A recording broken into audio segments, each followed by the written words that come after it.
The much anticipated total solar eclipse will be here before we know it. And on that day, April 8th, we'll see a lot of visitors across the area, and that is because our area is in the path of totality.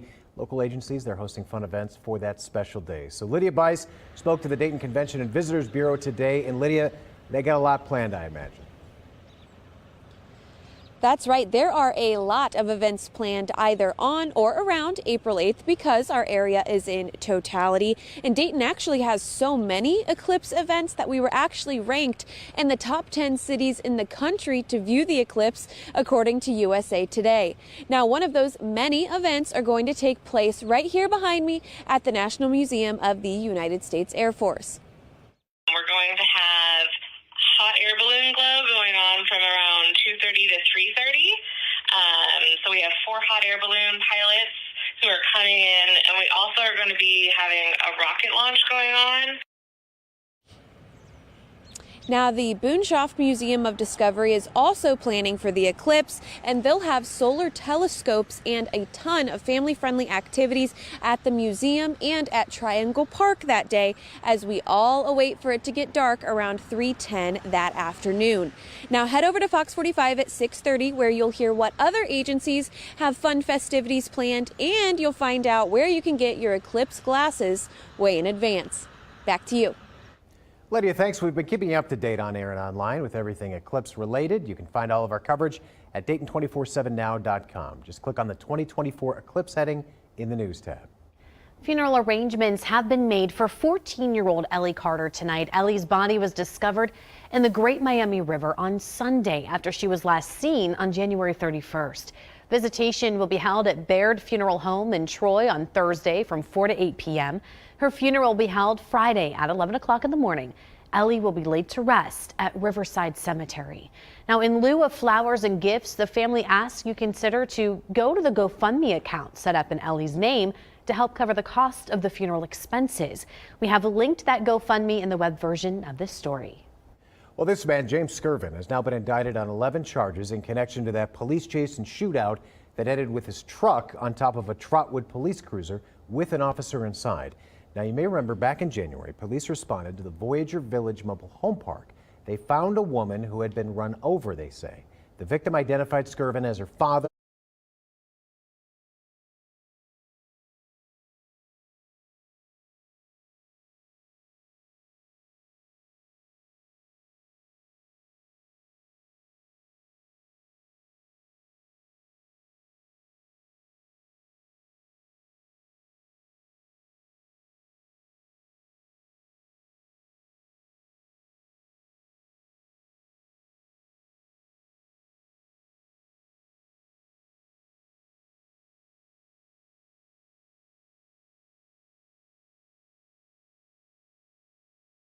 Percent of registered voters think Trump has committed serious federal crimes. Among Trump supporters, 21% think he's committed crimes, but still plan to vote for him. As is the case in any presidential election, the candidates are going to have to find a way to appeal to moderate swing voters. For President Biden, his State of the Union speech on Thursday could be his biggest opportunity to revive public opinion. On Capitol Hill, I'm Atrel Nashar. In-person and absentee voting is now underway for our March primary election. If you're mailing in your ballot, they must be postmarked by March 18th to be counted. You can vote in person in your local Board of Elections every weekday, plus the 2 Saturdays and Sunday before Election Day. So that's coming up this weekend, actually. If you still need to request an absentee ballot, your application must be received by 8:30 that night on March 12th. And then, of course, Election Day is March 19th. Polls open at 6:30 in the morning, close at 7:30 that day. You can find all these important dates and all of our election coverage all in one place for you. Find that at Dayton 24/7 Now under the Beyond the Podium tab in the News tab. Well, the Greater Dayton RTA is going to be providing free rides to voters heading to the polls. The free rides apply to both fixed routes and paratransit. Now, riders are encouraged to track the rides in real time on the RTA's website and through the transit app. Let's give you a live look right now from our Eco Plumber Sky Cam. Still cloudy out there, but it doesn't look like it's raining like it was, Natalie. Yeah, a little break from the rain for most of us, at least. A couple of lingering showers. You can see the line of showers and storms that made its way through earlier into the afternoon did bring some pretty cool clouds, and In fact, just off to our north of our region, you can see some of these showers that managed to pop up in Putnam County. That's north of Lima near the Ottawa area.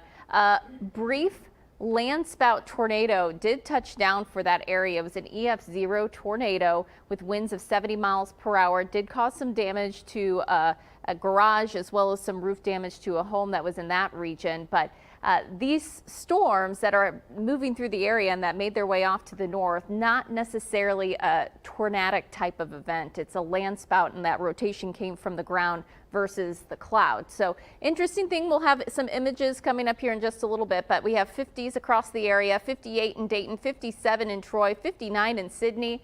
Tonight, couple lingering showers, lows dropping into the upper 40s.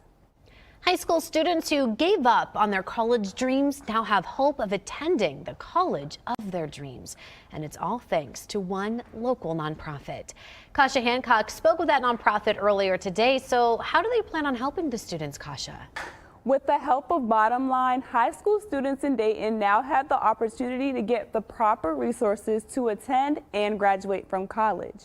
Bottom Line has announced its partnership with Dayton Public Schools, helping students from underprivileged backgrounds to go to college. The nonprofit provides free one-on-one advising with high school students, helping them to build their college list, write college essays, and apply for financial aid. The advising will continue even after they graduate from college for 4 to 6 years, helping them to land their first job. Executive Director of Bottom Line Dayton, James Cosby, says they're grateful to pour back into the community, giving students and their families hope for a bright future. We already have, I think, 150 student applications so far, and we're just getting started. So, Dayton Public Schools has a wonderful vision on how they want to support students, and Bottom Line being a part of that vision and supporting their college aspiring students to help them get into our local colleges and find success in this region. It's exciting to be a part of their vision. Coming up at 6:30, I'll share how students who are interested in the program can apply, and I also spoke to the superintendent of Dayton Public Schools about the need for the program. Back to you. Gotcha. Thanks. The newest Sheets in our area, now open in Fairborn, located on East Xenia Drive, marks the 24/7 convenience store's 95th store in the state. A spokesperson says it is in the perfect location to meet the needs of travelers on and off the highway. Taking advantage of that traffic and just providing 24/7 convenience to the people of this area. People can come in whether it's 2 o'clock in the morning or 2 o'clock in the afternoon and get what they want, when they want it, how they want it. I know the team here is super excited to serve them. There are more than a dozen more stores planned to open in the Dayton region in the next few years. A puzzling investigation now underway in Fairfield County after a 5-year-old was kidnapped during a house fire. The details on the series of events next. Also, it's National Reading Month. That means it's time for people of all ages to turn some pages. How you can get involved in a special reading event right here in the Dayton area. Plus some showers making their way off to the east and colder air making its way back in. I'll time it all out for you coming up. You're watching Dayton 24/7 now.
Weather Window, presented by the National Weather Desk. How deep is the snow in the mountains of northeastern Utah? Enough to make this moose struggle to get up a hill. The sunrise view from Big Bald Mountain along the Tennessee-North Carolina border shows undercast, where the clouds are below the viewpoint, and mountain peaks look like islands. While sunrise over Reno following the winter storm gives us this tremendous view. Listen to Off the Radar, new episodes every Tuesday. Find it wherever you get your podcasts.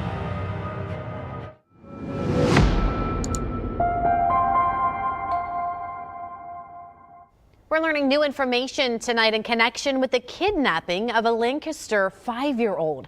Investigators say the little girl was snatched as her family's home went up in flames. Thankfully, though, she was found safe hours later, but she was hundreds of miles away in Kentucky. Carly Van Cleve spoke with the family and investigators as they try to sort it all out. A young girl was kidnapped from this home shortly after it caught fire. Take a look at the damage still here. The family grateful she's okay. The sheriff tells me he's never seen anything like this before. In 30 years' time, I can tell you I've never been in a situation where we've had a house fire and an abduction or kidnapping at the same time, at the same location. So it was a unique experience in that respect. After searching for the girl for several hours, investigators found the 5-year-old in Kentucky with a man named John Beckman. The family says he had no relationship with the child. He's since been arrested. John Beckman was arraigned in court early this morning in Kentucky. He's facing kidnapping charges. I'm told the young girl remains in Child Protective Services. In Fairfield County, I'm Carly Van Cleve reporting.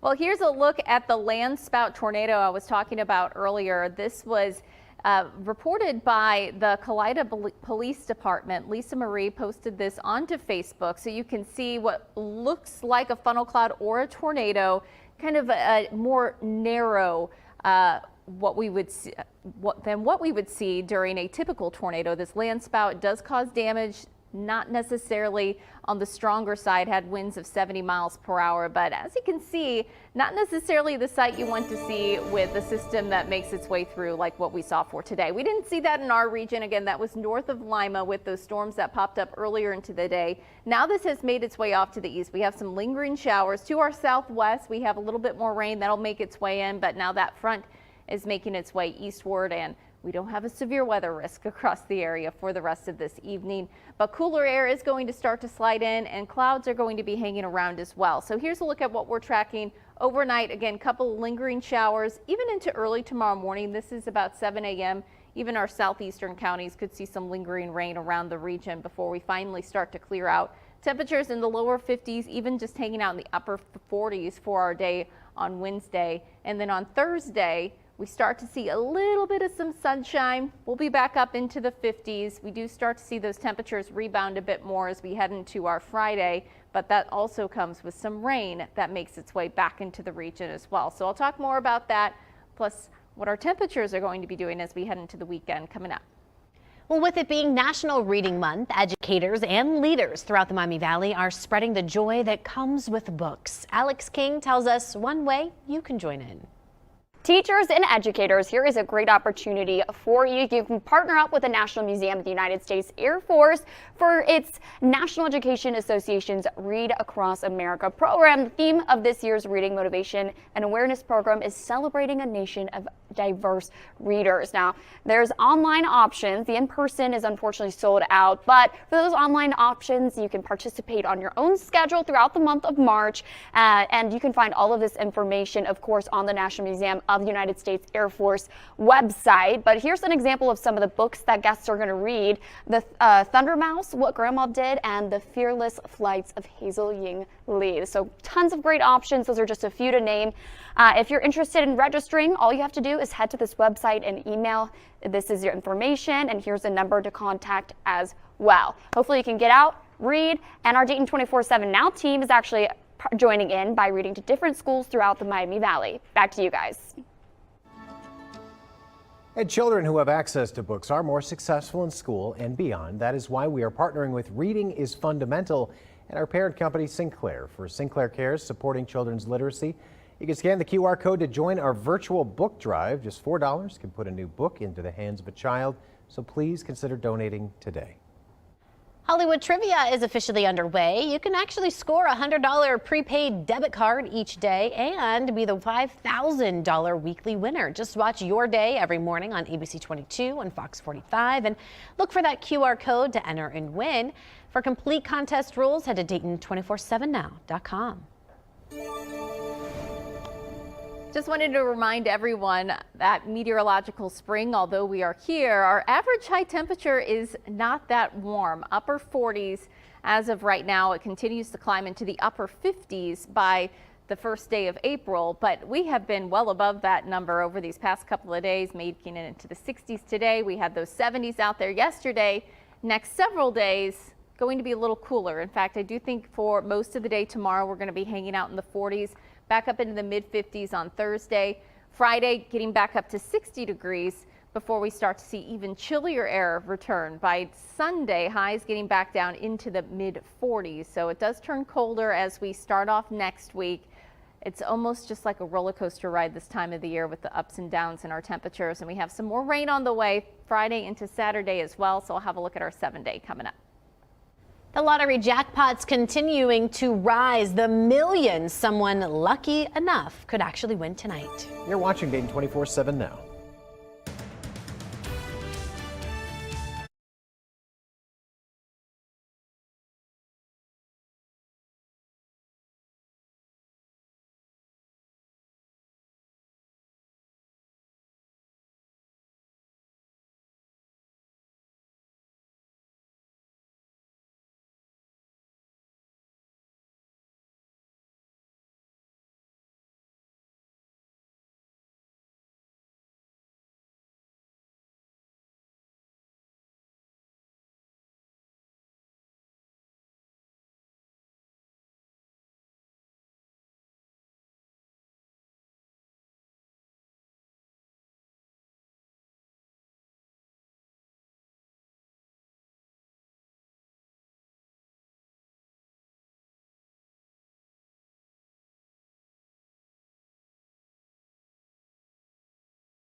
The Dayton 24/7 Now News app, brought to you by the Jeff Schmidt Auto Group. Lottery jackpots, they are steadily on the rise tonight. The Mega Millions estimated jackpot $650 million. That's for tonight's drawing. A lucky winner chance to take home the cash option, $308.6 million. Powerball jackpot tomorrow worth an estimated $485 million. Someone could take home the cash option of $232.4 million. The last time somebody won the Powerball was way back on January 1st. Well, rain still lingering across the area. That's going to be the case overnight into early tomorrow. We actually will start out the day tomorrow warmer than how we're going to end the day. Hanging out in the lower 50s, upper 40s for the afternoon. Could see some showers lingering to around the lunchtime hour before we just have cloudy skies for the second half of the day. A little bit of a breeze, northeasterly wind up to about 15 miles per hour heading into the day tomorrow. But our next 7 days, as you can see here, looking all right. We have some more rain Friday, Saturday. So although we warm up, that also comes with some rain back in the forecast. We spring forward this weekend. It gets chilly as we start off next week, Sunday, Monday, highs only in the 40s, but it does look like we'll rebound pretty nicely by Tuesday, back in the 50s with some sunshine as well. So temperatures overall still above normal for this time of the year. Normal high temperature 47. So we're going to be hanging out above that still for the rest of this week, with some rain making a return by this weekend too. It was nice to see the green grass starting to sprout. It was actually. Yeah, lots of things beginning to bloom out there. So we don't want to get too much of a head start because, you know, it always happens though. Right. Yeah. Yeah. You have to wait until Mother's Day to do that gardening. Right. That is very true. Don't forget about it. We're over on Fox next.